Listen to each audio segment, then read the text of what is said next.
Hi, everybody. I'm Captain Tommy Scoville, and you are on the lifeboat. People, last night was one of those nights that I just simply could not get to sleep. Probably because I've been working this graveyard stuff from 7 p.m. to 7 a.m. Starting this Friday, the schedule is going to shift. So I will be working 7 a.m. to 7 p.m. for the next 10 weeks.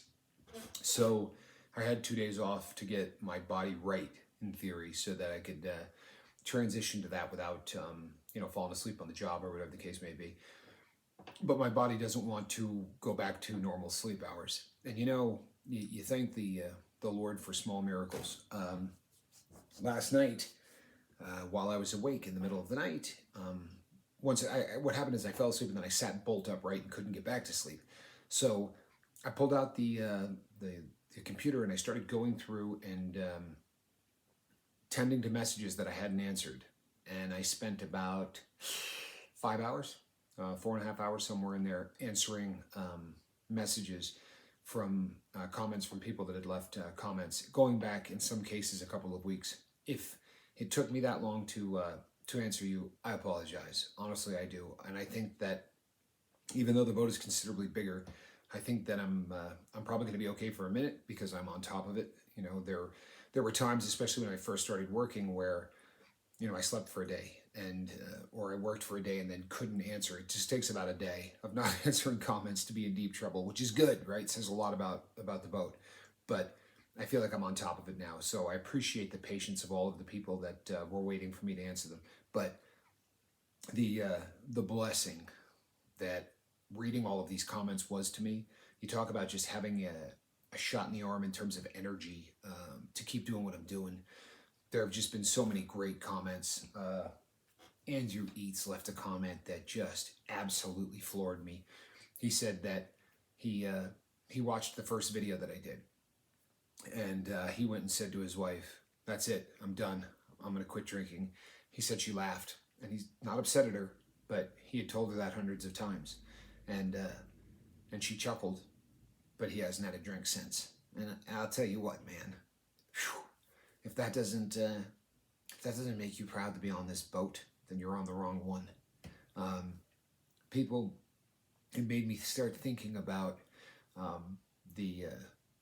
this thing being built, right? Exactly what it is that we've done in the short period of time that we've done it in. And when I was thinking of trying to redo the model of rehabilitation, I didn't really understand YouTube. I mean, I knew what it was, but I'd been incarcerated and I wasn't spending a tremendous amount of time on YouTube in prison. So the extent of what I had done on YouTube prior to that, before going away, I had a Mercedes that had given me all kinds of hell, and I used YouTube as a way to repair it at one point, and that was all I had ever done. So the the concept of what I wanted to do when I first got out, I talked to so many people about it, and with the exception of 2 or 3, everybody said to me, "That's not going to work."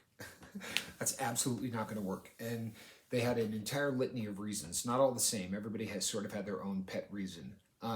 Chief of among them was, you're asking people to treat you like your Dr. Phil, or you're someone that they should listen to, and you're a convicted bank robber. That was a big one. I got that often. There were a lot of people who said that's just not what people go to YouTube for. So they were under the assumption that people go to YouTube to see young girls bob up and down in very scantily clad outfits. And look, the point of this, people, is that you're going to reach a point in your sobriety where it starts to plateau. And you get to a point where you think, it's almost like postpartum. This is such a huge thing. I'm sorry, people, it's still a smoke again.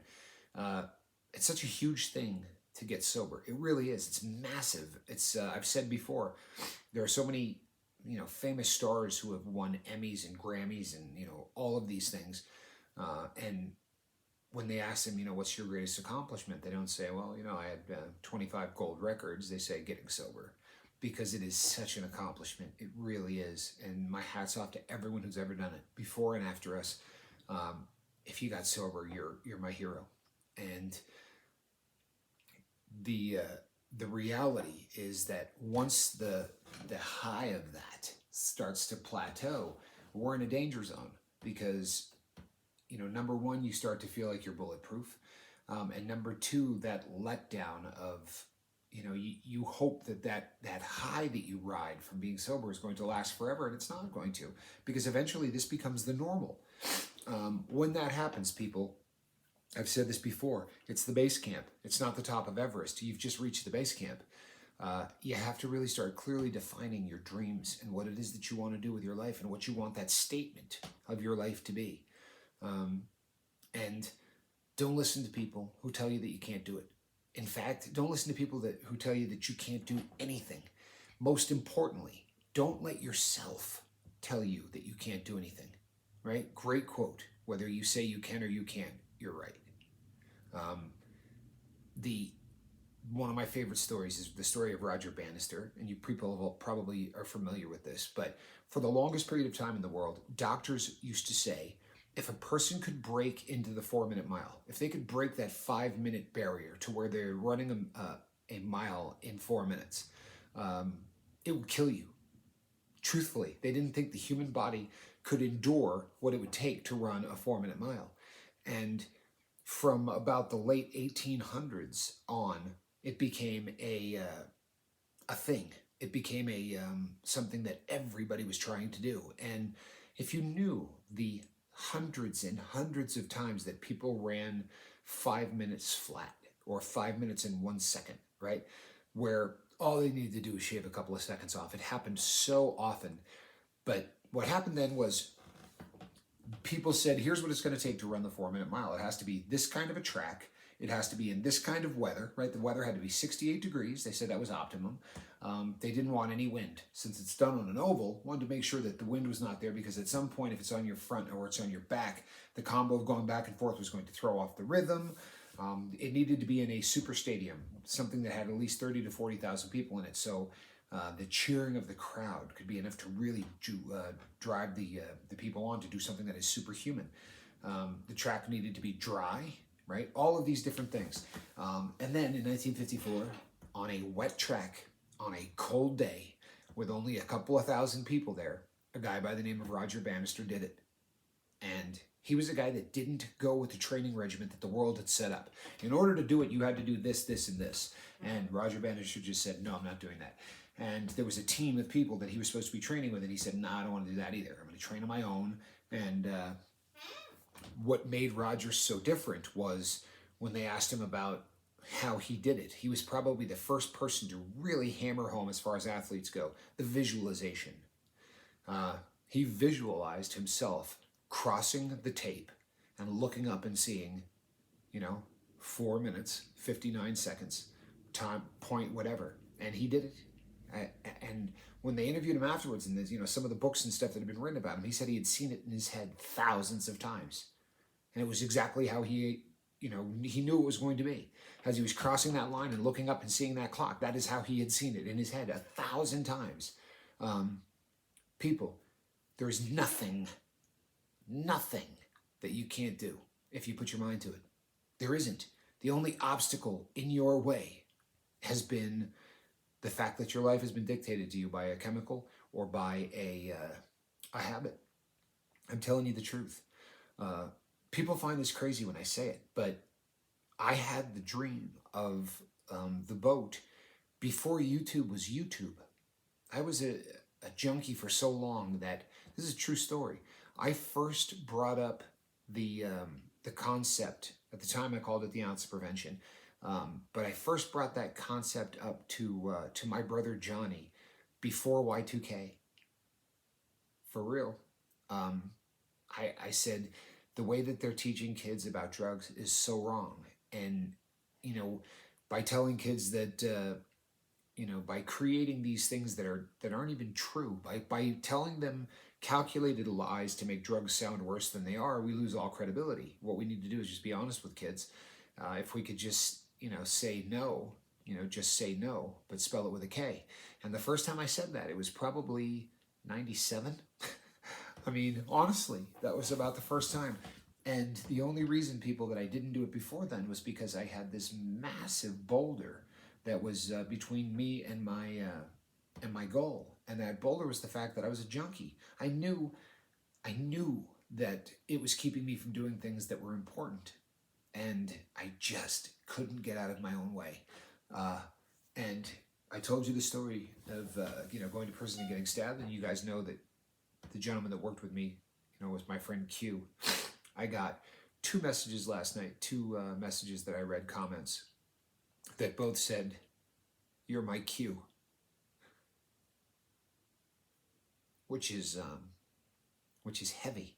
It's Andrew Eats was one of them, and the other, I believe, was a woman. And it's heavy. But the reason that I'm telling you all this stuff, people, is dreams come true. The only thing that stops them from coming true is lack of faith in yourself, straight up, giving up before you get started, and the fact that there's a chemical or a habit that is dragging you down and sucking the life out of you. If you are listening to me today and you are still in the life, all I can promise you is this: you are not at 10% of your potential in anything. You're not loving the way you need to love. You're not laughing the way you need to laugh. People, I don't miss a sunset and I don't miss a sunrise. And when I tell people that, they always say, well, after spending time in prison, I can see that. That's got something to do with it. It's got a lot to do with it, but it's not the only reason. You would, if that's the case, you would think that, well, before prison, you probably did that all the time. Before prison, if I was up early in the morning, it was because I was sick and needed a fix. If I had dope, I would sleep until 2, right? And then get up and start stealing or whatever I had to do to get the next fix.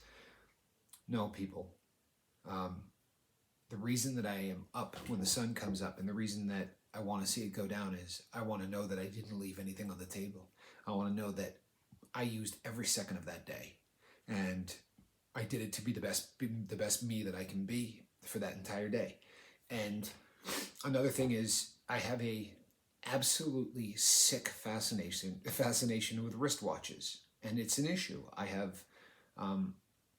I like watches, and I like expensive watches, and there are people who have commented on that. You have to understand something, people. It's not that I want to brag about the name brand of the watch that I have, because there are expensive watches that I promise you, probably 99 out of 100 people will hear the name of and go, never heard of it. It is the ultimate in terms of art that actually works. What's crazy is if you remove the back off of a watch, keep in mind, the back is on the watch. No one's ever going to see it. But if you remove the back of it and look at the gears and the springs and all of the things inside it, they're all decorated. It's the people who worked on these did it as art, knowing no one's ever going to see it. They continued to do that. And I think that it's a great analogy. It's a great analogy for what we do, right? If you just happen to catch me speaking and watching the show for the first time, you're not seeing the back of this opened up. You're not seeing the decoration that went into making me who I am, because